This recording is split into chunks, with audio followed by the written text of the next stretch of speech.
Hi friends, అందరికీ నమస్కారం. ఈరోజు మనం మందార ఆకు మన జుట్టుకు ఎలాగ ఉపయోగపడుతుందో దాని గురించి తెలుసుకుందాం. జుట్టు పెరుగుదల ఒక పాయింట్‌కి వచ్చాక ఆగిపోయినట్టు ఎప్పుడైనా అనిపించిందా? చాలామందికి ఇదొక పెద్ద సమస్య. కానీ దీనికొక ప్రాచీన వృక్షశాస్త్ర ప్రకారం పరిష్కారం ఉందని మీకు తెలుసా? సరే, పదండి జుట్టు పెరుగుదలకు సంబంధించిన ఒక పురాతన రహస్యాన్ని ఈరోజు ఛేదిద్దాం. ఇది మనలో చాలా మందిని వేధించే ప్రశ్న. మనం ఎన్ని ప్రయత్నాలు చేసినా జుట్టు ఒక నిర్దిష్ట పొడవుకు మించి పెరగట్లేదేంటి అనిపిస్తూ ఉంటుంది. అయితే ఇది కేవలం మన భ్రమ కాదు. మన చుట్టు చక్రంలో నిజంగా జరుగుతున్న ఒక శాస్త్రీయ ప్రక్రియ అన్నమాట. ఈ స్థితినే సైన్స్ పరిభాషలో హెయిర్ గ్రోత్ ప్లాటూ అని అంటారు. అంటే జుట్టు పెరగడం నిజంగా ఆగిపోయిందని కాదు.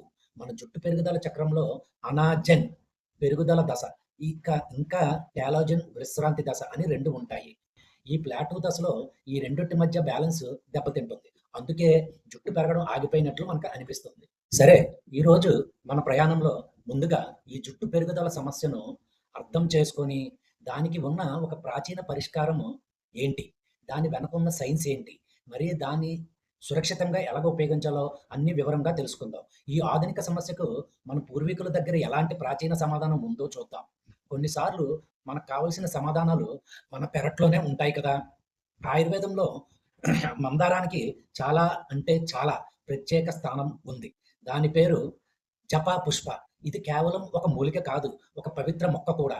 ఇది జుట్టు రాలడాన్ని తగ్గించడమే కాకుండా, జుట్టు నెరవడాన్ని కూడా నివారిస్తుందని మన పూర్వీకులు గట్టిగా నమ్మారు. అందుకే దీన్ని కేశ అన్నారు. అంటే జుట్టు ఆరోగ్యాన్ని పెంచేది అని అర్థం. ఒకసారి ఆలోచించండి. దీనికి హరివల్లభ అని పేరు కూడా ఉంది. అంటే సాక్షాత్తు విష్ణుమూర్తికి ఇష్టమైనది అని. దీన్ని బట్టి అర్థం చేసుకోవచ్చు. ఇది కేవలం ఒక జానపద చిట్కా కాదు. దీని వెనక ఒక లోతైన సాంస్కృతిక మరియు ఆధ్యాత్మిక విశ్వాసం కూడా దాగి ఉంది. ఇది చాలా కీలకమైన ప్రశ్న. మన పూర్వీకుల జ్ఞానం గొప్పదే కావచ్చు, కానీ ఆధునిక శాస్త్రీయ పరీక్షల్లో అది నిలబడగలదా? ఇప్పుడు ఈ ప్రాచీన నమ్మకం వెనక ఉన్న శాస్త్రీయ వాస్తవాలను బయటకు తీద్దాం పదండి. మందార ఆకులో దాగి ఉన్న ఈ సైంటిఫిక్ సీక్రెట్ ఏంటో ఇప్పుడు చూద్దాం. అసలు ఈ మొక్క మన జుట్టుకు ఎందుకు అంత మేలు చేస్తుందో అర్థం చేసుకునే ప్రయత్నం చేద్దాం. మందార ఆకు ఒక చిన్న చిన్న కెమికల్ ఫ్యాక్టరీ లాంటిదన్నమాట.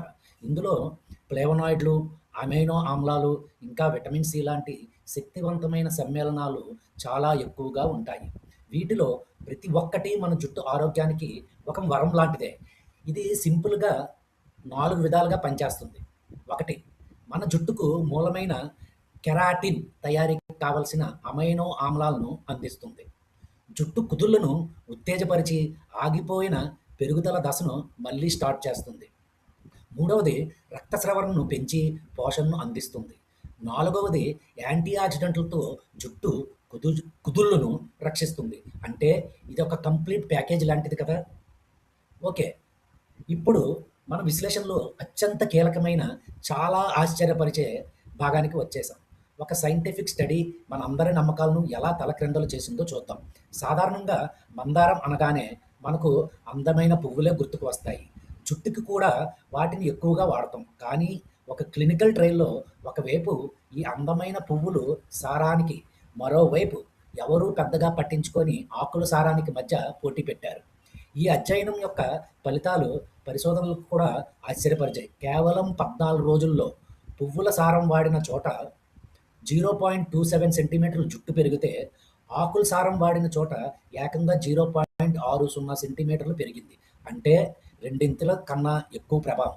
ఇది నిజంగా అద్భుతం కదా! ఆకులు యొక్క ప్రధాన ప్రయోజనం ఏంటంటే, జుట్టు పెరుగుదల దశను చాలా వేగంగా ప్రారంభించడం. అంటే ఒకవేళ జుట్టు పెరగడం ఆగిపోయినట్లు అనిపిస్తే, ఆకు సారమే దాన్ని త్వరగా మళ్ళీ పెరిగేలా చేస్తుంది. సో, ఈ అధ్యయనం యొక్క ఫైనల్ వెర్డిక్ట్ ఏటంటే, మనం అందమైన పువ్వు వైపు ఆకర్షితులమైన, జుట్టు పెరుగుదలకు కావాల్సిన అసలైన శక్తి ఆ సాధారణ పచ్చి ఆకులోనే దాగి ఉంది. ఇంత విలువైన సమాచారం తెలుసుకున్నాం కదా! మరి దీన్ని మనం ఆచరణలో పెట్టేటప్పుడు ముఖ్యంగా సురక్షితంగా ఎలాగ ఉపయోగించుకోవచ్చో ఇప్పుడు చూద్దాం. ఇంట్లోనే సంప్రదాయ పద్ధతిలో పేస్ట్ తయారు చేసుకోవచ్చు. తాజా ఆకులను మెత్తగా రుబ్బి, పెరుగు లేదా కలబందతో కలిపి తలకు మాస్క్‌లా వేసుకోవచ్చు. కానీ కలబంద కలిపినప్పుడు ఇది కొంచెం మెస్సీగా ఉంటుంది. జుట్టు నుండి తీయడానికి కొంచెం కష్టంగా కూడా ఉండవచ్చని గుర్తుంచుకోండి. ఈ రోజుల్లో సంప్రదాయ పద్ధతిలో ఉండే ఈ గజిబిజి లేకుండా మందార ఆకు ప్రయోజనాలను అందించే అనేక ఆధునిక ప్రొడక్ట్స్, సీరమ్స్ అందుబాటులోకి వచ్చాయి. ఇది చాలా చాలా ముఖ్యమైన విషయం. దయచేసి అందరూ శ్రద్ధగా వినండి. మందారాన్ని కేవలం పైపూతగా మాత్రమే వాడాలి. ఎట్టి పరిస్థితుల్లోనూ లోపలికి తీసుకోకూడదు. కొంతమందికి దీనివల్ల ఎలర్జీలు రావచ్చు. అన్నింటికన్నా ముఖ్యంగా దీనికి సంతానిక సంతాన నిరోధక గుణాలు ఉన్నాయి. అంతేకాదు ఇది బీపీ, డయాబెటిస్ మందులతో చాలా ప్రమాదకరంగా రియాక్ట్ అవుతుంది. దయచేసి చాలా జాగ్రత్తగా ఉండండి. ఇక చివరగా ఇది అత్యంత ముఖ్యమైన సలహా. ఈ సమాచారం కేవలం మన అవగాహన కోసం మాత్రమే. ఏదైనా కొత్త ఉత్పత్తిని గానీ, ఇంటి చిట్కాని గానీ ప్రయత్నించే ముందు తప్పనిసరిగా మీ డాక్టర్‌ను లేదా ఒక డెర్మటాలజిస్ట్‌ను సంప్రదించండి. వారి సలహా మేరకు ముందుకు వెళ్ళండి. మనం చుట్టూ ఉన్న ప్రకృతిలో ఇలాంటి ఎన్నో రహస్యాలు దాగి ఉన్నాయి. మందారు ఆకు అనేది ఒక అద్భుతమైన ఉదాహరణ మాత్రమే. ఈరోజు మనం తెలుసుకున్న ఈ సమాచారం మీకు ఉపయోగకరం అనిపిస్తే దయచేసి ఇతరులతో పంచుకోండి. మీ అభిప్రాయాలను కామెంట్ల రూపంలో తెలియజేయండి. చూసినందుకు ధన్యవాదములు. నమస్తే.